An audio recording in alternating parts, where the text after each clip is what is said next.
ইতিহাসের এক নজিরবিহীন ও নাটকীয় ঘটনার সাক্ষী হলো ফুটবল বিশ্ব।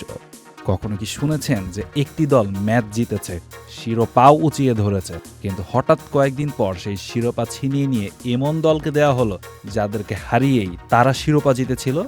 হ্যাঁ, এবার এমন ঘটনার সাক্ষী হলো সবাই।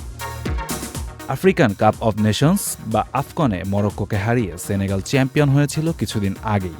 তবে সেনেগালের সেই চ্যাম্পিয়ন তকমা ছিনিয়ে নিয়ে মরক্কোকে নতুন চ্যাম্পিয়ন ঘোষণা করেছে আফ্রিকান ফুটবলের নিয়ন্ত্রক সংস্থা confederation of African football, calf. গত জানুয়ারি ফাইনালে মরক্কোকে হারিয়ে উল্লাসে মেতেছিল সেনেগাল, কিন্তু 2 মাস যেতে না যেতেই সেই আনন্দ পরিণত হলো বিষাদে। মাঠের 1-0 গোলের জয়কে বাতিল করে মরক্কোকে 3-0 গোলের ডিফল্ট জয়ী এবং টুর্নামেন্টের নতুন চ্যাম্পিয়ন হিসেবে ঘোষণা করেছে কাফ। যদিও সেনেগাল এই রায়ের বিরুদ্ধে এখন আন্তর্জাতিক ক্রীড়া আদালত বা কোর্ট অফ আরবিট্রেশন ফর স্পোর্টে আপিল করার সুযোগ পাবে। ওয়ালটন বিএলডিসি ফ্যান খরচ বাঁচে 65% পর্যন্ত। ওয়ালটন বিএলডিসি ফ্যান ছড়ায় স্বস্তির সবুজ হাওয়া। গত 18 জানুয়ারি ফাইনালের নির্ধারিত সময়ের একেবারে শেষ মুহূর্তে মরক্কোর পক্ষে একটি পেনাল্টির বাঁশি বাজান রেফারি। এমন সিদ্ধান্তের প্রতিবাদে সেনেগালের খেলোয়াড়রা ক্ষুব্ধ হয়ে মাঠ ছেড়ে চলে যান। প্রায় 15 থেকে 17 মিনিট খেলা বন্ধ থাকার পর সাদিও মানের হস্তক্ষেপে তারা মাঠে ফেরেন। এরপর মরক্কোর ব্রাহিম দিয়াজ সেই পেনাল্টি মিস করেন এবং অতিরিক্ত সময়ে গোল করে সেনেগাল 1-0 ব্যবধানে শিরোপা জয় নিশ্চিত করে।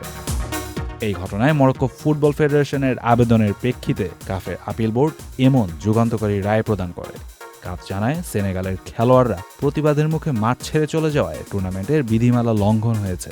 নিয়ম অনুযায়ী রেফারির অনুমতি ছাড়া কোনো দল মাঠ ছাড়লে বা খেলতে অস্বীকৃতি জানালে তারা পরিত্যক্ত হিসেবে গণ্য হবে। সেনেগালকে তাই বিজয়ী তালিকা থেকে মুছে ফেলে মরক্কোকে 3-0 গোলের বিজয়ী ঘোষণা করা হয়েছে। এর ফলে মরক্কো তাদের ইতিহাসের দ্বিতীয় আফগান শিরোপা ঘরে তুলল। যদিও প্রাথমিক এক শুনানিতে কাফ উভয় দলকে জরিমানা করেছিল এবং ফলাফল অপরিবর্তিত রেখেছিল, কিন্তু আপিল বোর্ডের এই নতুন সিদ্ধান্তে স্তব্ধ ফুটবল বিশ্ব। সানিয়া তন্ময়, চ্যানেল আই।